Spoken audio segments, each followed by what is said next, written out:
that NATO grew out of the wreckage of World War II, the most destructive war in history.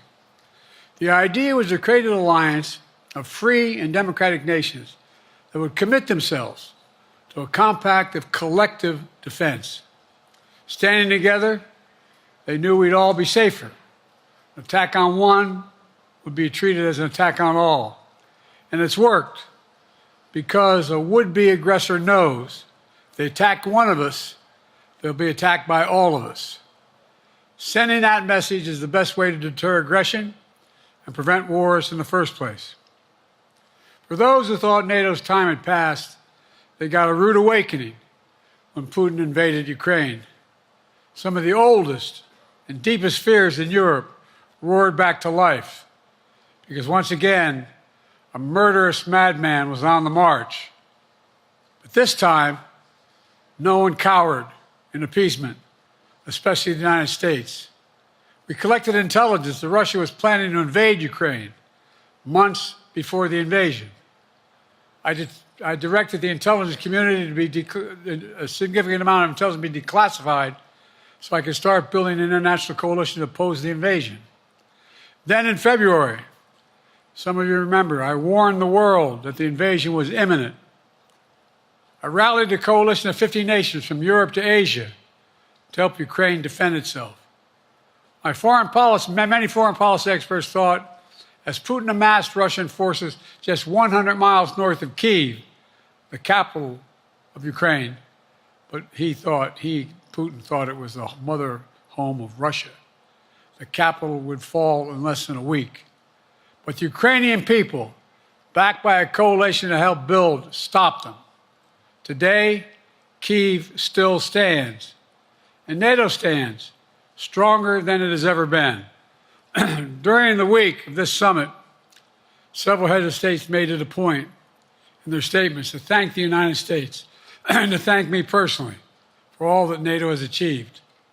NATO is not only stronger, NATO is bigger because we led the charge to bring in Finland and Sweden into the alliance, and it makes a gigantic difference. Excuse me. Meanwhile, my predecessor has made it clear he has no commitment to NATO. He's made it clear that he would feel no obligation to honor Article 5. He's already told Putin, and I quote, "Do whatever the hell you want." In fact, the day after Putin invaded Ukraine, here's what he said. It was genius. It was wonderful. Some of you forgot that, but that's exactly what he said. But I made it clear a strong NATO is essential to American security. And I believe the obligation of Article 5 is sacred. And I would remind all Americans, Article 5 is invoked only once in NATO's long history, and that was to defend America after 9/11. I made it clear that I will not bow down to Putin. I will not walk away from Ukraine. I will keep NATO strong. That's exactly what we did, and exactly what we'll continue to do. Now, the future of American policy is up to the American people. This is much more than a political question. It's more than that. It's a national security issue. Don't reduce this to the usual testament that people talk about, issues of being a political campaign. It's far too important. It's about the world we live in for decades to come. Every American must ask herself or himself, is the world safer with NATO? Are you safer? Is your family safer? I believe the American people know. The answer to all those questions is yes. And I believe the American people understand that America is stronger because of our alliances.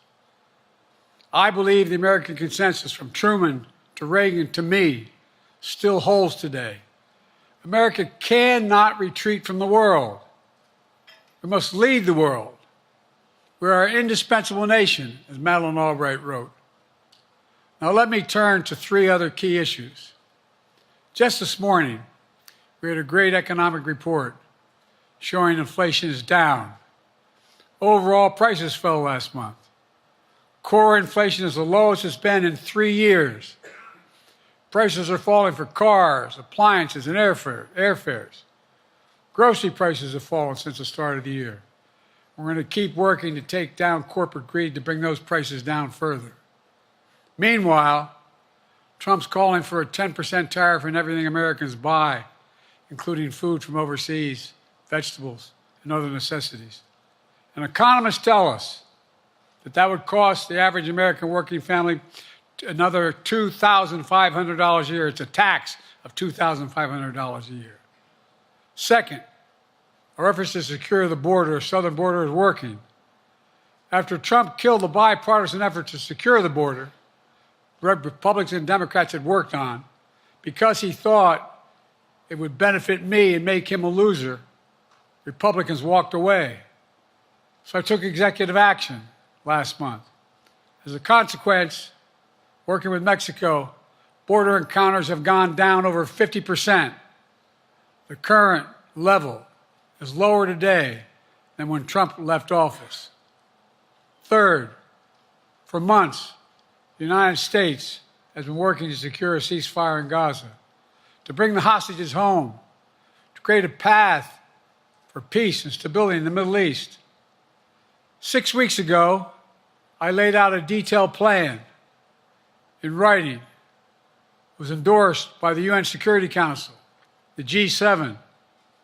That framework is now agreed on by both Israel and Hamas. So I sent my team to the region to hammer out the details. These are difficult, complex issues. There's still gaps to close. We're making progress. The trend is positive, and I'm determined to get this deal done and bring an end to this war, which should end now. Let me conclude where I began. We're the United States of America. We are the indispensable nation. Our leadership matters. Our partnerships matter. This moment matters. We must rise to meet it. With that, I'll take your questions. I've been given a list of people to call on here. Reuters, Jeff Mason.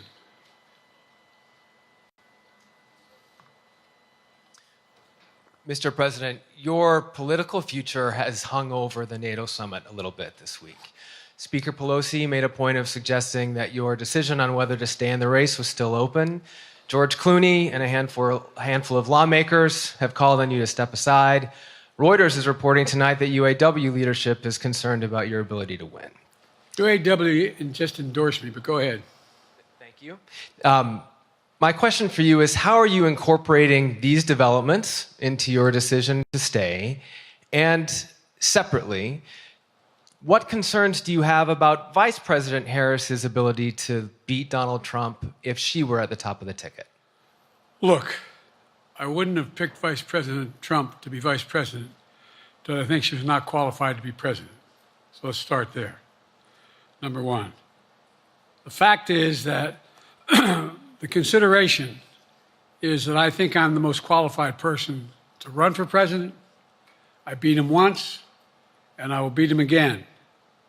Secondly, the idea, I served in the Senate a long time. The idea that senators and congressmen running for office worry about the ticket is not unusual. And I might add, there are at least 5 presidents running or incumbent presidents who had lower numbers than I have now, later in the campaign. So there's a long way to go in this campaign. And so I'm just going to keep moving. And because, look, I got more work to do. We've got more work to finish. There's so much, we've made so much progress. Think about it. Think about where we are economically relative to the rest of the world. Name me a world leader who wouldn't want to trade places with our economy.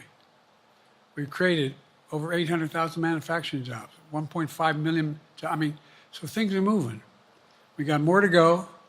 Working class people still need help. Corporate greed is still at large.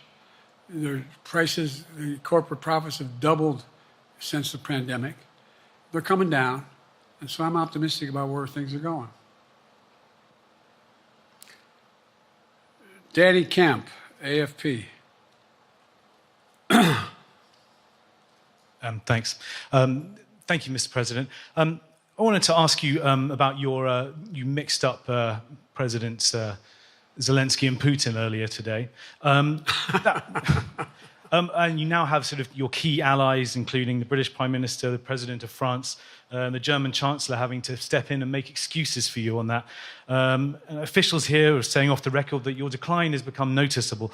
Hasn't this now, frankly, become damaging for America's standing in the world? Thank you. Did you see any damage to our standing in my leading this conference? Have you seen a more successful conference? What do you think?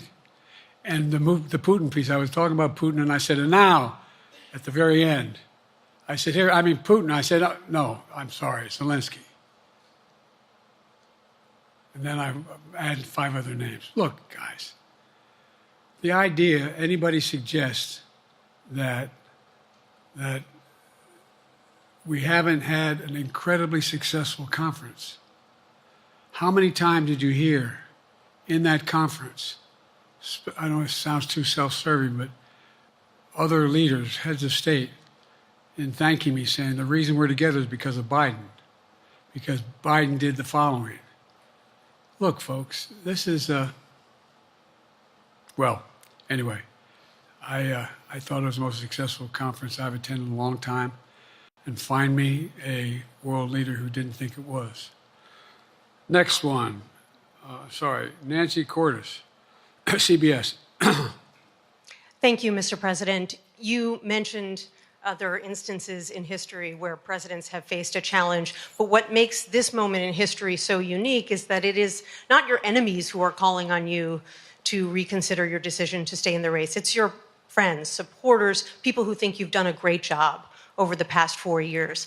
Have you spent time thinking about what it would mean for your legacy, which you've worked decades to build, if you stay in the race, despite the concerns that voters say they have, and you lose to someone who you yourself have argued is unfit to return to the Oval Office? Well, look,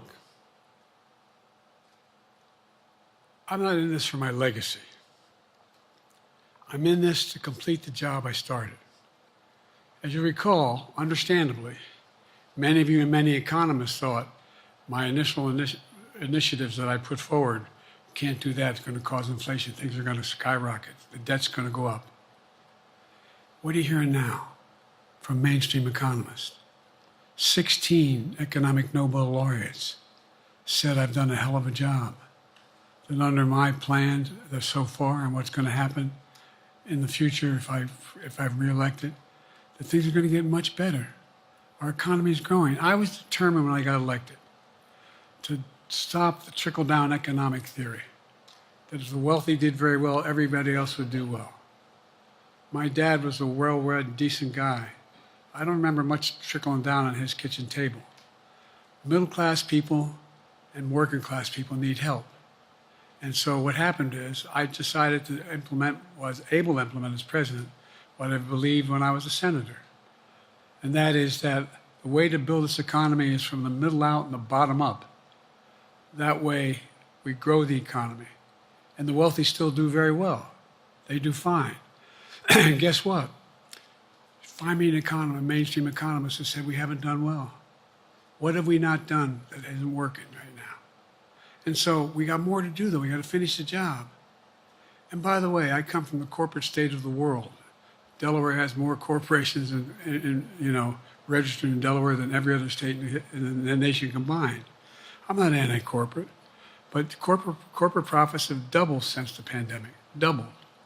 It's time things get back in order a little bit. It's time, for example, if I'm reelected, we're going to make sure that rents are kept at 5% increase, corporate rents for apartments and the like and homes are limited to 5%. We're going to make a lot of changes that I've been talking about because we're going to continue to grow this economy. And by the way, I know, remember how I got so roundly criticized for being so pro-union, not labor, union.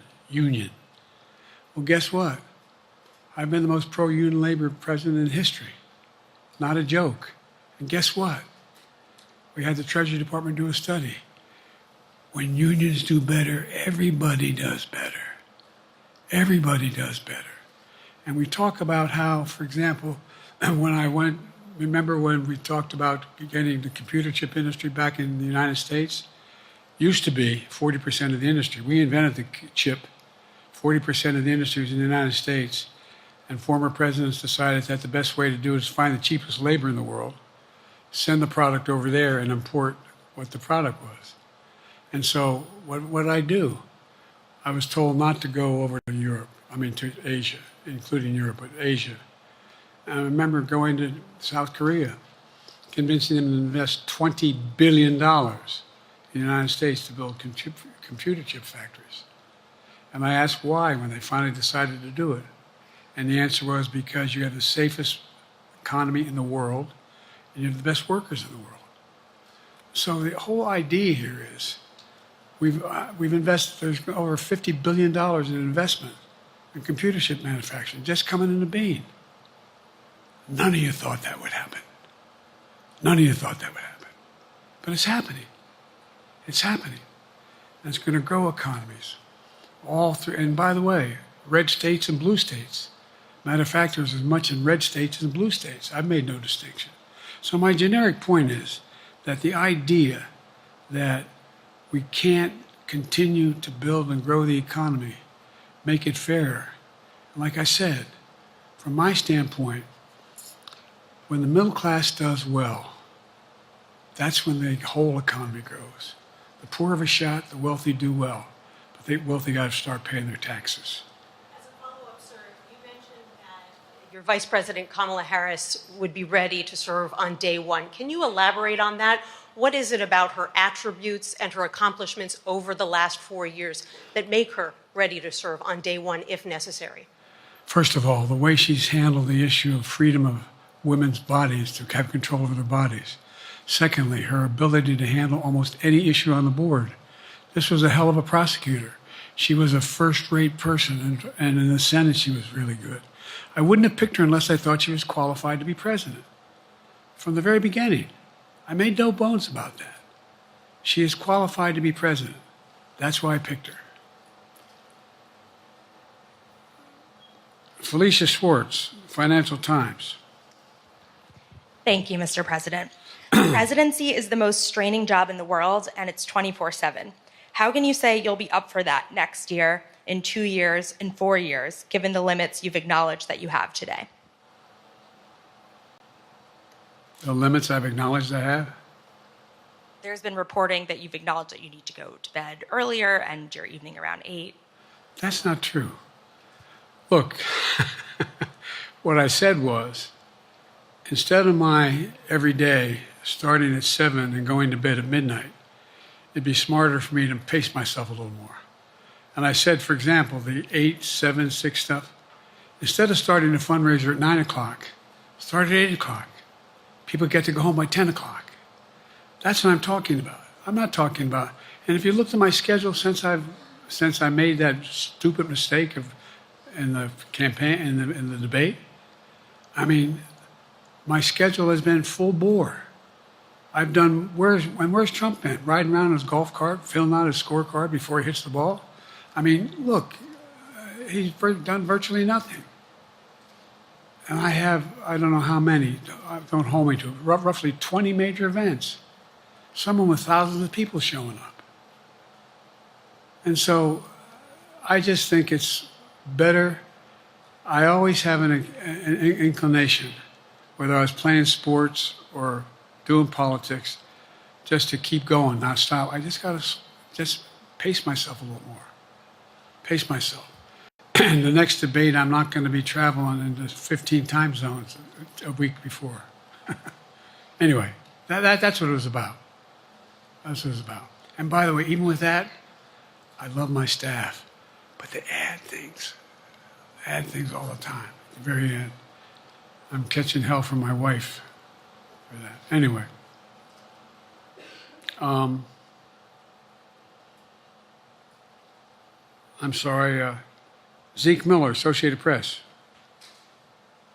Thank you, Mr. President. 2 questions for you. First, on the NATO summit, President Zelensky, in your meeting with him, he pressed you to lift your limitations on the Ukrainian use of American weapons, saying that, in his public remarks afterwards, saying that Ukraine cannot win the war unless those limitations are lifted. Are you reconsidering your position on that? And then secondly, following up on Felicia's question there, leaders of your own party have said that they're not worried about that debate. They're worried about the next bad night and the bad night after that. How can you reassure the American people that you are up to the task and that there won't be more bad nights at a debate stage or somewhere else? First thing about Zelensky asking for the ability to strike deep into Russia. We've allowed Zelensky to use American weapons in the near term, in the near or abroad, into Russia. Whether or not he should be attacked. For example, should Zelensky, he's not. If he had the capacity to strike Moscow, strike the Kremlin, would that make sense? It wouldn't. The question is, what's the best use of the weaponry he has, and the weaponry we're getting to him? I've gotten him more long-range capacity, as well as defensive capacity.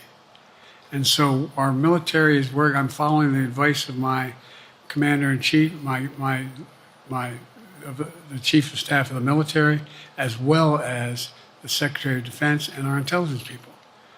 And we're making a day-to-day basis on what they should and shouldn't go, how far they should go in. That's a logical thing to do. Second question related to Bad nights, sir. How can you reassure the American people that you won't have more bad nights, whether they be on a debate stage or it's a matter of foreign policy? Well, I tell you what, the best way to assure them is the way I assure myself. And that is, am I getting the job done? Am I getting the job done? Can you name me somebody who's got more major piece of legislation passed in 3.5 years? Created 2,000 jobs this last week. So if I slow down, I can't get the job done. That's a sign that I shouldn't be doing it. But there's no indication of that yet. None. Who I got here?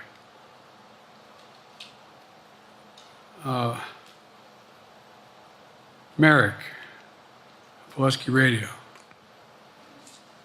Thank you, Mr. President. How are you? I'm well. The elections in the US have consequences around the world. You have pretty high standing in Europe. I just asked President Macron about you, and he said we are happy to have him as the President of the United States. But there is a concern.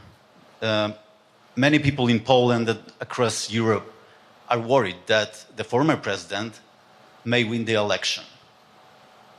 And there's a lot of concern that Donald Trump may weaken NATO, stop supporting Ukraine, or push Ukraine to give up territories to Russia. They're correct. And yourself was warning just 2 minutes ago about it. So my question is, do you think that Europe will be left on its own if Donald Trump wins the election? And what's your advice to European leaders to prepare for possible US disengagement? Well, look,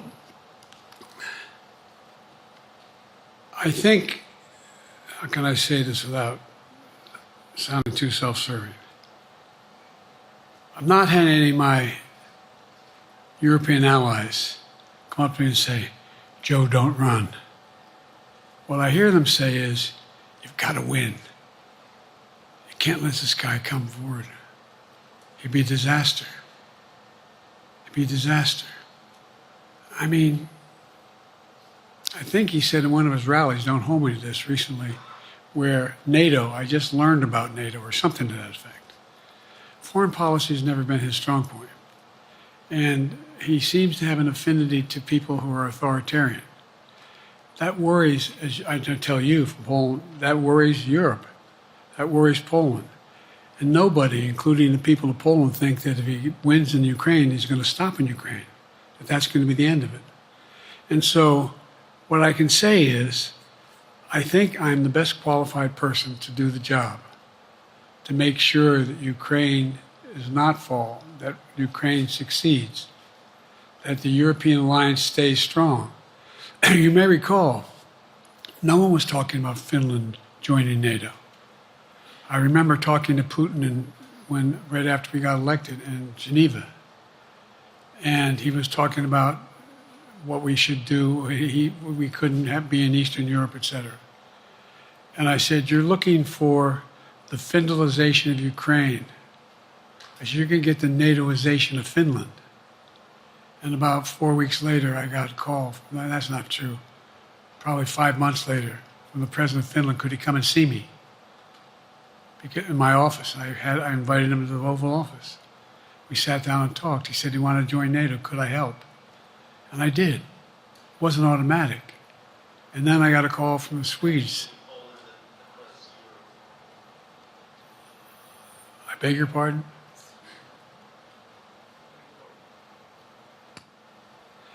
And so Finland joined NATO. 800-mile border is a significant, and they were already allies, but they weren't part of NATO.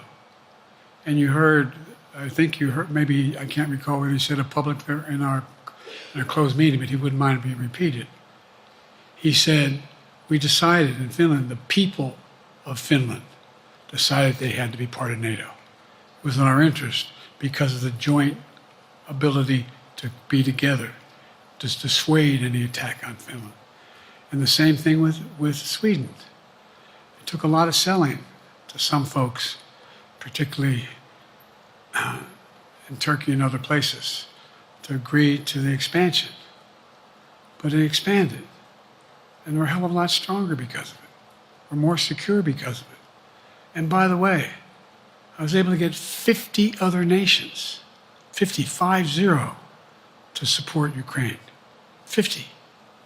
We were able to bring about a coalition of Europe and Asia, Japan and South Korea. I just we talked about AUKUS, and we talked about the relationship between Australia, New Zealand, Japan, South Korea, the United States. We're making the world safer and stronger because we have to deal with the new arrangement that exists in the world. The Cold War is over. The post-war era is over. What is going to replace it? And I respectfully suggest I have a pretty good idea what that should be. I've convinced a lot of people to follow it. And we're just going to get stronger. David Sanger. Where is it? Thank you, Mr. President. Be nice, David. Mr. President, the NATO declaration that was issued yesterday was very notable because it described China as a decisive enabler of the war in Ukraine for its provision of critical goods to the Russians. That's part of a broader partnership that seems to have cemented in place in the past 2 or 3 years. I think one that you were a little bit doubtful of when we asked you about it some time ago. So I'd be interested to know whether you have a strategy now of trying to interrupt the partnership between China and Russia, and whether or not in a second term you would pursue that, if you could describe that strategy to us. And along the way, could you also tell us whether you think, just to follow up on Felicia's question, that if you were in a room with Vladimir Putin again, the way you were 3 years ago, or with President Xi, that a few years from now you will be able to go negotiate with them, handle them one-on-one? Well, the first part of the question is, we discussed and I raised in the NATO summit, and others raised, the future of China's involvement, what they're going to do, what they're doing with Russia in terms of accommodating, facilitating. They're getting access to additional. They're not supplying weapons themselves. They're supplying mechanisms for them to be able to get weapons. And China's position is basically, and I've spent more time with Xi Jinping than any world leader has, over 90 hours since being vice president all the way through, for real. And by the way, I handed all my notes. But my point is that Xi believes that China is a large enough market that they can entice any country, including European countries, to invest there in return for commitments from Europe to do A, B, C, or D, or not to do certain things. What's happened is we had a long discussion about what we cannot, we have to make clear China has to understand that if they are supplying Russia with information and capacity, along with working with North Korea and others to help Russia in armament, that they're not going to benefit economically as a consequence of that by getting the kind of investment they're looking for. And so, for example, we're in a situation where, and we've reestablished direct contact with China after that, remember the balloon, quote unquote, going down, and all of a sudden things came to an end? Well, we set up a new mechanism. There's a direct line between Xi and me, and our military has direct access to one another, and they contact one another when we have problems. The issue is that we have to make sure that Xi understands there's a price to pay for undercutting both the Pacific Basin as well as Europe, and it relates to Russia and dealing with Ukraine. And so for example, if you want to invest in China, as you know this area really well. If you want to invest in China, you have to have a 51% Chinese owner. You have to make sure that you do by their rules. And you don't have the authority, and you have to provide all access to all the data and information you have. There was a while there, as you recall, the last administration and other administrations, where the access to that market was enticing enough to get companies to come in because they had access to over 1 billion people in a market, not 1 billion, but a lot of people in the market. And so they were doing it. But that got curtailed when we started saying we're going to play by the same rules. For example, the idea they don't abide by the international rules related to subsidizing products by the government funding. So guess what? They're not going to be able to export their electric vehicles to the United States without a significant tariff. Others are doing the same thing around the world. But it is a concern.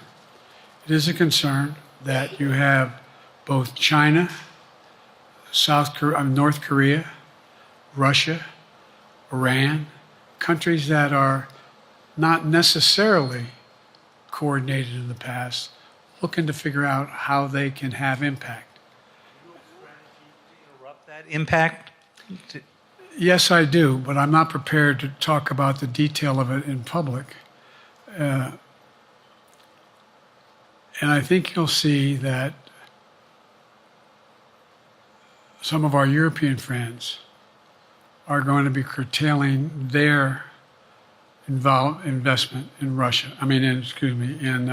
in China, as long as China continues to have this indirect help to Russia in terms of being able to help their economy as well as help them in, as a consequence of that, their ability to fight in Ukraine. The other thing that we talked a lot about is that, and I raised it, and I didn't hear any. I can't swear that everyone agreed because not everyone got to talk about it. But we need a new industrial policy in the West. For example, we talked about how both the EU as well as NATO has to be able to begin to build their own munition capacity, has to be able to generate their own capacity to provide for weapons and the ability to. It came as a surprise to some of us how we had fallen behind in the West in terms of the ability to construct new material, new weaponry, new everything from vehicles to weapon systems. And so one of the things that came out of this was we're going to be meeting again with a number of my colleagues, my European colleagues, is what do we do to increase the capacity of the West, particularly in Europe and Japan, to be able to generate the kind of ability to produce their own weapon systems. Not just for themselves, but to be able to generate that. It's the same, it's what Russia's trying to figure out. That they went to China and they didn't get the weapons, but then they went to North Korea. But we're going to be in a position where the West is going to become the industrial base for it to be able to the ability to have all the defensive weapons that we need. That was a discussion as well. President, I'm not sure you answered on whether you would be ready to go deal with Putin and Xi 2 or 3 years from now. I'm ready to deal with them now and 3 years from now. Look,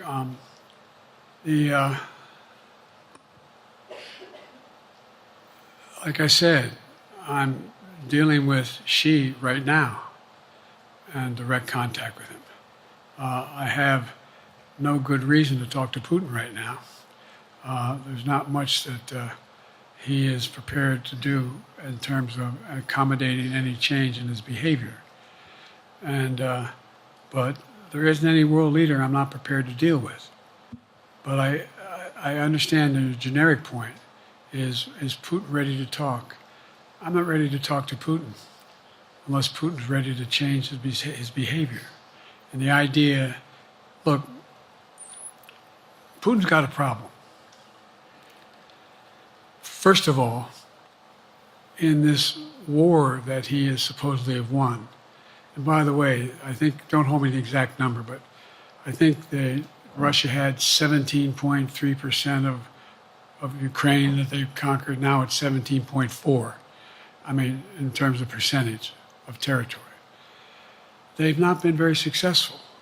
They've caused horrible damage, loss of life, but they've also lost over 350,000 troops, military, killed or wounded. They have over 1 million people, particularly young people with technical capability, leaving Russia because they see no future there. They've got a problem.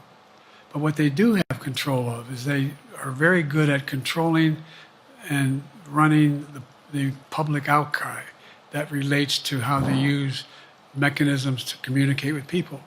They lie like hell to the constituencies. They lie like hell about what's going on.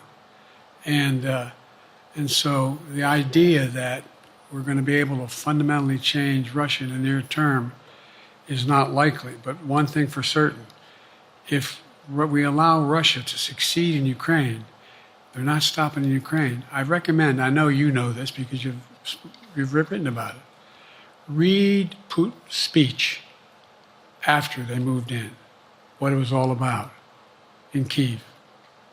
It wasn't about just, anyway, read what his objective is. And anyway, but so I think that I'm prepared to talk to any leader who wants to talk, including if Putin called me and wanted to talk. Last time I talked to Putin was trying to get him to work on an arms control agreement related to nuclear weapons in space. That didn't go very far. So my point is, I'm prepared to talk to anybody, but I don't see any inclination. There is an inclination on the part of the Chinese to keep in contact with me because they're not sure where this all goes. And look what's happened in Asia. We have strengthened the Asian Pacific area more than anybody else has. We just put together with, today I brought on, I asked our NATO allies that we bring on the group from the South Pacific, Australia, New Zealand, Japan, Australia. I already mentioned Australia. And I met twice now, I think, with the 14 leaders of the Pacific Island nations. And we've slowed down what's going on there. We've slowed down China's reach. But there's a lot of work to do. This is a moving target, and I don't take it lightly. Assam from NPR. Thank you, Mr. President. Asma Khalid with NPR. I have two questions. Earlier, you spoke about the ceasefire plan between Israel and Hamas. We're now looking at 10 months of war, and I'm curious if there's anything that you feel personally you wish you would have done differently over the course of the war. And then secondly, if I may, I wanted to ask you about your presidential campaign. I remember covering your campaign in 2020, and there was a moment where you referred to yourself as a, quote, bridge candidacy, a transition to a younger generation of leaders. I want to understand what changed. Two things. Let's go back to when you talked about would I have changed anything that's happening with Israel and the Palestinians and the Palestinian movement. The answer is, as you recall, from the very beginning, I went to Israel, but I also got immediate contact with al-Sisi in Egypt. I met with the King of Jordan. I met with most of the Arab leaders to try to get a consensus going as to what had to be done to deal with getting more aid and food and medicine into the Gaza Strip. And we pushed it really hard. And Israel occasionally was less than cooperative, number one. The Israeli War Cabinet, I've been dealing with Israel since Golda Meir.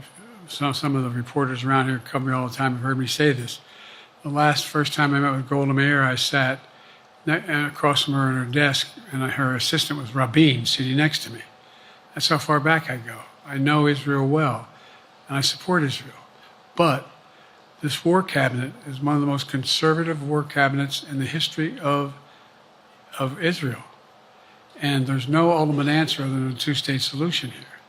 And so what was able to be done in terms of the plan I put together was it would be a process for a two-state solution. And we get the Arab nations to, particularly from Egypt all the way to Saudi Arabia, to be in a position where they would cooperate in the transition so that they could keep the peace in Gaza without Israeli forces staying in Gaza. The question has been from the beginning, what's the day after in Gaza? And the day after in Gaza has to be, the end of the day after has to be no occupation by Israel in the Gaza Strip, as well as the ability for us to get in and out as rapidly as you can, all that's needed there. I've been disappointed that some of the things that I've put forward have not succeeded as well, like the port we attached from Cyprus. I was hopeful that would be more successful. But that's why when I went to Israel immediately after the massacres that occurred at the hands of Hamas, the one thing I said to the Israelis, and I met with the War Cabinet and with Bibi, don't make the same mistake America made after bin Laden. There's no need to occupy anywhere. Go after the people who did the job. You may recall, I still get criticized for it, but I was totally opposed to the occupation and trying to unite Afghanistan. Once we got bin Laden, we should have moved on, because it was not no one's ever going to unite that country. I've been over every inch of that, not every inch, the entirety from the poppy fields all the way to the north. I said, don't make the same mistake we made. Don't think that's what you should be doing, is doubling down. We'll help you find the bad guys, Sinwar and company. And all this criticism about I wouldn't provide when the weapons they needed. I'm not providing them 2,000-pound bombs. They cannot be used in Gaza or any populated area without causing great human tragedy and damage. But remember what happened when you had the attack on Israel with rockets and ballistic missiles. I was able to unite the Arab nations as well as Europe, and nothing happened. Nothing got hurt. It sent an incredible lesson to what was going on from the Middle East. So there's a lot of things, in retrospect, I wish I had been able to convince the Israelis to do. But the bottom line is we have a chance now. It's time to end this war. Doesn't mean walk away from going after Sinwar and Hamas. And if you notice, you know better than most, there is a growing dissatisfaction in on the West Bank from the Palestinians about Hamas. Hamas is not popular now. And so there's a lot of moving parts. I just have to keep moving to make sure that we get as much done as we can toward a ceasefire, and get those. And by the way, look at the numbers in Israel. I mean, my numbers are better in Israel than they are here. But then again, they're better than a lot of other people here too. But anyway. Bridge candidacy in 2020, you referred to yourself as being a bridge candidate for a younger, fresher generation of Democratic leaders, and I wanted to know what changed. What changed was the gravity of the situation I inherited in terms of the economy, our foreign policy, and domestic division. And I think, I won't put words in anybody's mouth, most presidential historians give me credit for having accomplished more than most any president since Johnson and maybe before that to get major pieces of legislation passed. And what I realized was my long time in the Senate had equipped me to have the wisdom to know how to deal with the Congress to get things done. We got more major legislation passed that no one thought would happen. And I want to finish it, to get that finished. If tomorrow, if we had a circumstance where there was a lineup and I hadn't inherited what I did and we just moved things along, anyway, it's going to change. Last question. Haley Bull, Scripps. Or no, Josh Weingrove, I'm sorry, was the next one. I'll do 2 more questions. Thank you, Mr. President. Many of your colleagues, Democrats on the Hill, are watching tonight as they assess what they want to say about your candidacy. I'm wondering how you're thinking of this right now. It seems like your answer is clear, but they're watching how things go tonight, tomorrow in Michigan, next week in Texas and Nevada. Are you thinking that way about how the next week or 2 goes would inform your... Am I using that way, you say? Are you thinking that way about how the next 2 weeks go? Will that affect your decision, or are you fully determined on running in November as the party's nominee? I'm determined on running, but I think it's important that I allay fears by let them see me out there. Let me see them out. For the longest time it was, Biden's not prepared to sit with us unscripted. Biden's not prepared to, anyway. And so what I'm doing is, and I've been doing, I think we've done over 20 major events from Wisconsin to North Carolina, to demonstrate that I'm going out in the areas where we think we can win, where we can persuade people to move our way, or people are already there. And then look, the other thing is, we have the most extensive campaign organization of anybody's had in a long, long time. We have well over 1,000 volunteers knocking on doors, making phone calls, making tens of thousands of phone calls. We have headquarters, I forget exactly how many, I don't want to cite a number and then find out I'm off, but we have scores of headquarters in all the toss-up states. We're organized, we're moving, and that's awful hard to replace in the near term. And here's the other thing. I was in the Senate a long time. Very proud of what I've done in the Senate. I was chairman of the Foreign Relations Committee for a long time, and I was chairman or ranking member and chairman of the Judiciary Committee. I'm going to be going down to the Johnson Library. I'm going to be going around making the case of the things that I think we have to finish and how we can't afford to lose what we've done or backslide on civil rights, civil liberties, women's rights. There's that little button we have. Control guns, not girls. I mean, the idea, we're sitting around, this is where Kamala's so good as well. We're sitting around, more children are killed by a bullet than any other cause of death. The United States of America. What the hell are we doing?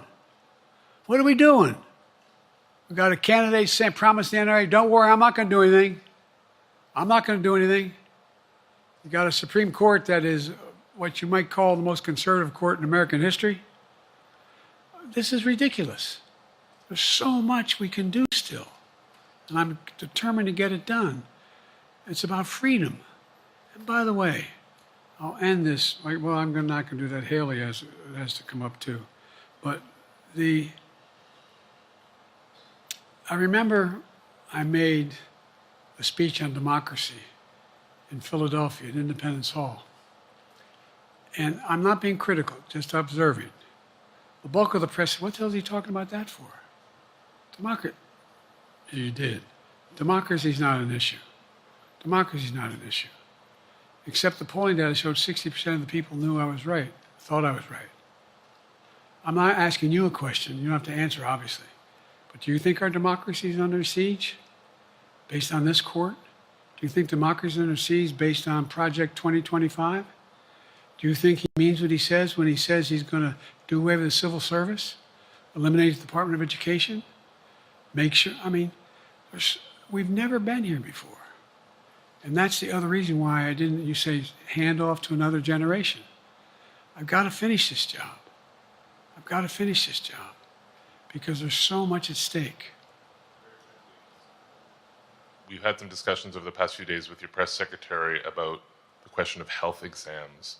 And you said you take a cognitive test every day in this job. Are you open to taking another physical or test before the election? Governor Whitmer of Michigan, for instance, said it wouldn't hurt to take a test. Well, look, two things. One, I've taken 3 significant and intense neurological exams by a neurologist. In each case, as recently as February. And they say I'm in good shape, okay?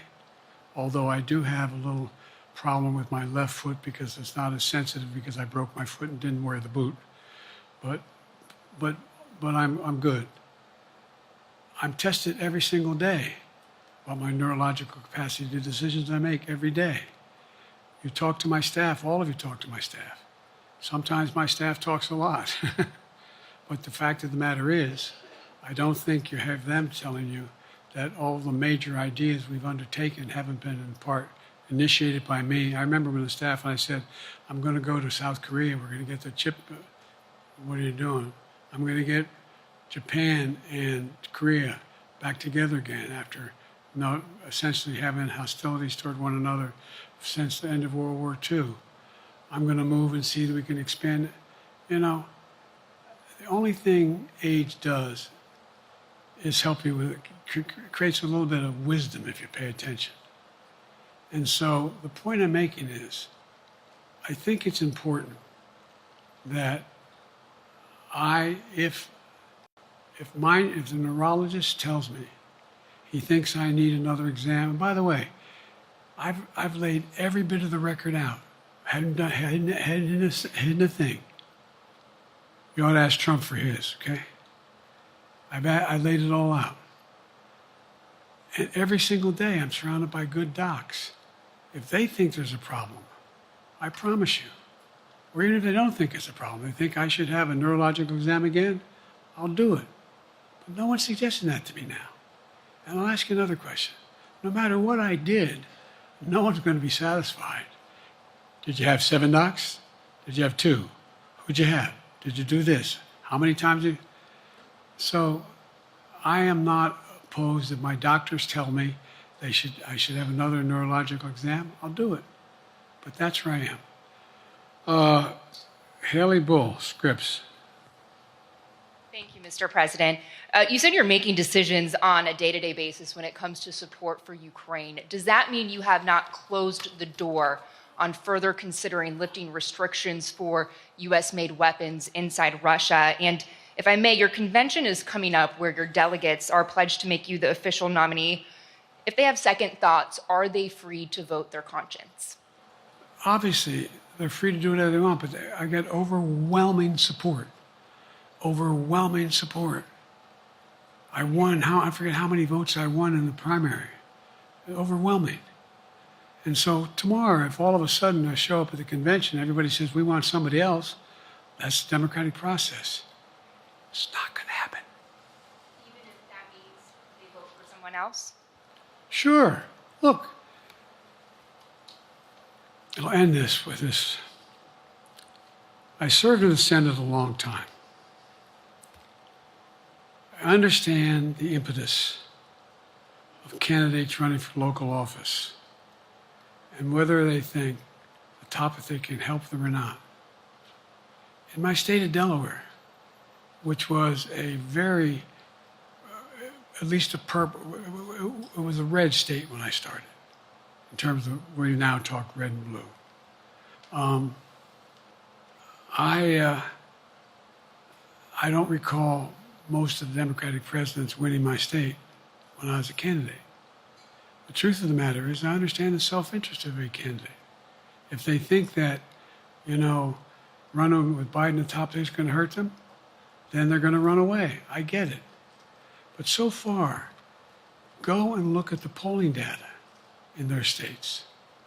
Look at the in-depth, and by the way, I think you'd all acknowledge, and you're all experts. I'm not being solicitous about the president. You're experts on this stuff.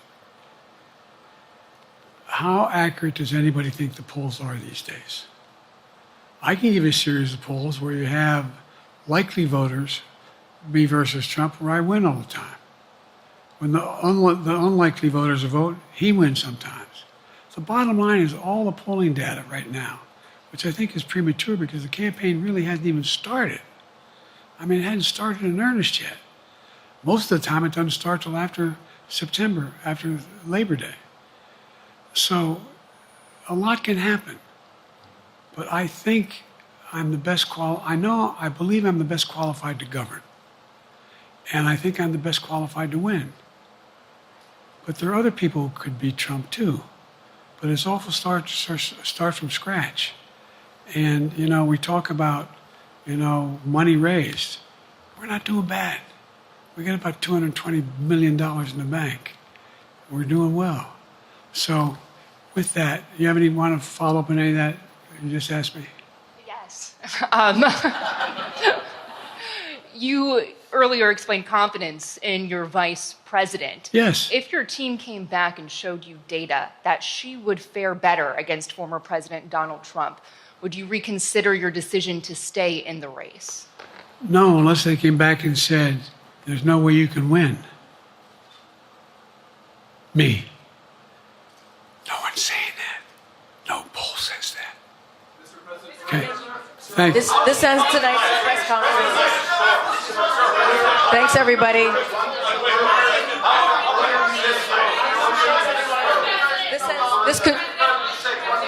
This concludes. Respectfully, earlier you misspoke in your opening answer. You referred to Vice President Harris as Vice President Trump. Right now, Donald Trump is using that to mock your age and your memory. How do you combat that criticism from tonight? Listen to him. This concludes tonight's press conference. Thank you, everybody. Thanks, everyone.